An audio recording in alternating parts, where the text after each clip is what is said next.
All right, let's dive right into this explainer.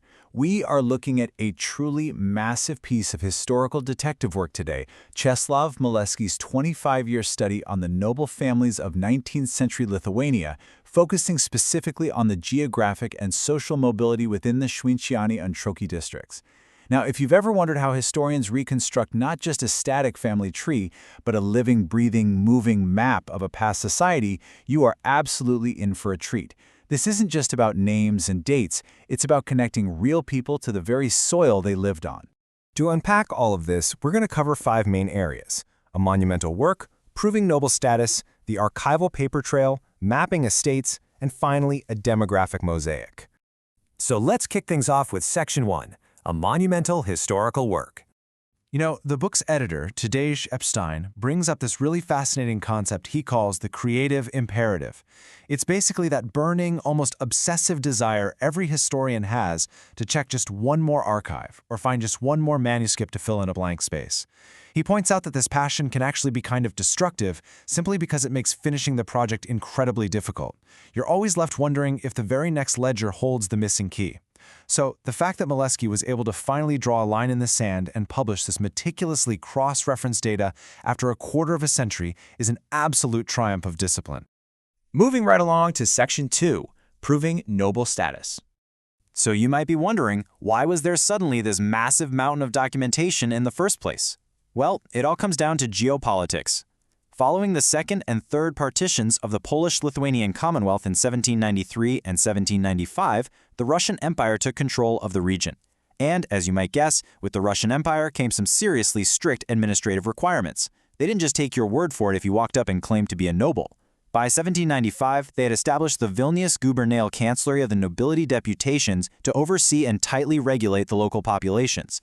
Basically, the crucial point here is that if you wanted to keep your land and your societal privileges, the Russian bureaucracy forced you to officially prove your noble lineage. Families had to submit historical documents, undergo this rigorous official verification process, and finally secure formal entry into the nobility books. It was expensive, it was highly stressful, and it was a tedious multi-step process for these families. But for historians today, it's literally a historical goldmine. Which brings us perfectly to Section 3, the archival paper trail. Right in the administrative heart of 19th century Vilnius, Miłewski dug into a mind-boggling 19,731 individual family files stored in the Lithuanian State Historical Archives.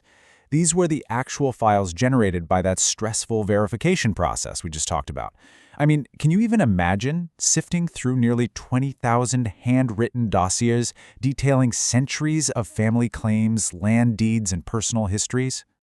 But he didn't just stop at the state files. Oh no, he went local. He combed through records from small wooden parish churches and grand stone cathedrals, mining the vital metric records kept by local priests. We're talking births, baptisms, marriages, and deaths. By matching the grand, sweeping claims made to the Russian Chancellery with these day-to-day local metric records, Miłewski was able to geographically track exactly where these families were actually living out their lives. All right, let's look at Section 4, mapping estates and families. This is where the data gets super interesting because it creates a real physical footprint. Instead of just a traditional family tree tracking who begot whom, the information is organized to show the actual movement of these families. We get the last name, the coat of arms they claimed, the date they passed verification, and most importantly, the exact physical estates, manors, and villages they owned and occupied. For instance, the records place the Abakanowicz family at the Dizna Manor in 1845, or track the Lipnicki line mapped across various villages over the decades. It's a spatial history, not just a bloodline. And sure, families fiercely defended their elaborate coats of arms, like the Flaman's Pro Recto crest. But the true value of this study is taking those abstract, fancy markers of nobility and tying them directly to the literal dirt, figuring out exactly who owned which farm, which forest, and which village at a specific time. This geographic approach is a total game changer. While traditional genealogy focuses heavily on pure dates and direct ancestors, this geographic method focuses on mobility.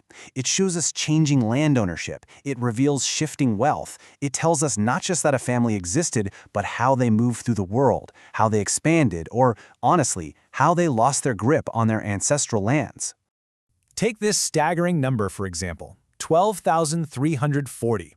That is the number of D-class nobility in the Vilnius gubernia by 1857. Whether because of those strict verification rules or just brutal economic hardship, thousands of people lost their official noble status. And the geographic data gives us this incredible insight. Many of these former nobles didn't just pack up and move to the city. They stayed right there in their ancestral villages, simply working the land as common peasants. It's a profound snapshot of a society experiencing a massive downward social shift. And that leads us to our final section, Section 5, a complex demographic mosaic. These records firmly debunk any idea that this region was culturally homogeneous. It was an incredibly complex, multi-ethnic, and multi-religious mosaic of people living side by side. The estates were populated by Catholics, primarily Poles and Lithuanians. You had an Orthodox population of Belarusian peasants and Russian officials. There was a massive Jewish population, with over 70,000 living in Vilnius alone by the end of the century. And the records even show noble families of Tatar Muslims, right alongside Karaims, Old Believers, Armenians, and Protestants. Tracking the nobility requires understanding this rich, vibrant tapestry of neighbors and subjects. So as we wrap up this explainer, I want to leave you with something to chew on. We spend so much time in history looking at static names on a family tree. But based on the unbelievable data pulled from these archives, does mapping the physical land we occupy, the neighbors we live next to, and the economic shifts we survive actually tell a richer, more accurate story of who we really are than simply tracing our ancestors? Think about how your own family's geographic mobility tells your story. Thanks so much for exploring this archive with us, and keep questioning the history beneath your feet.